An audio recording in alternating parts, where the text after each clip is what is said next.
How I fell in love with a beast. I was never afraid of the forest.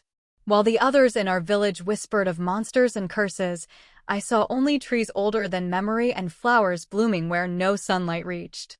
My grandmother Elda, keeper of stories and secrets, warned me all the same.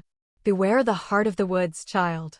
There lies the beast who was once a prince, and the sorrow of his curse infects the land. But I went anyway. As an herbalist, I often gathered rare herbs from deeper parts of the forest, where the light turned green and the air felt alive.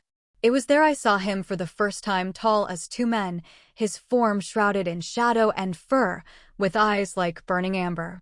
I should have run. But he was injured, breathing raggedly beside a twisted oak. Something in me paused, not out of fear, but recognition. Pain was pain, no matter the shape. "Leave," he growled. "You don't know what I am." I knelt beside him anyway. Days passed, then weeks. I returned again and again, tending to his wounds, speaking of sunlight and starlight, of things he thought he'd forgotten. He told me his name was Kale. Once a prince, proud and selfish. Cursed by a woman he wronged, a woman who turned out to be an enchantress, Morwen, hidden in peasants' rags. She had offered him wisdom and kindness, he had scorned her. So she made his outer form reflect the beast within. Kale had been alone ever since. I met Nia, a small forest sprite with gossamer wings and eyes too old for her face. She teased me, led me astray for fun, but always brought me back to Kale. "He's learning," she said one day, perched on my shoulder. "Because of you." But not everyone believed in change. Sir Rowan, my oldest friend, followed me one day and saw Kale. "He's tricking you, Lyra," he said, sword drawn. "Beasts don't change. They devour." But I had seen Kale cradle a wounded bird, seen him bury it beneath a moonlit tree. I had seen him rage at the stars, not in hate, but in grief. And most of all, I had seen him smile, once, like a man learning what joy felt like again. The curse, Morin told me when I found her in the forest's edge, would only break when Kale chose kindness without expecting reward.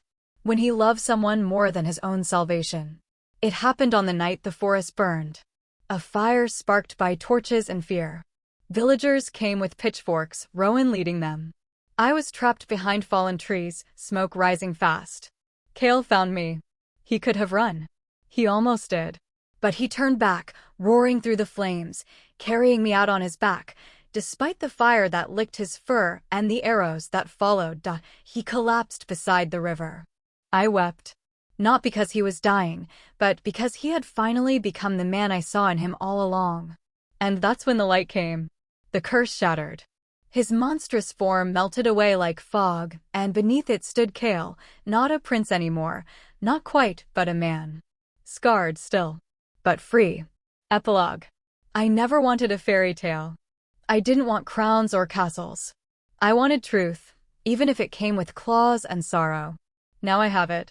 I fell in love with the beast, not because he became a man, but because he chose to be more than one. Smash that like button like it owes you money, and subscribe if you want to see more chaos like this.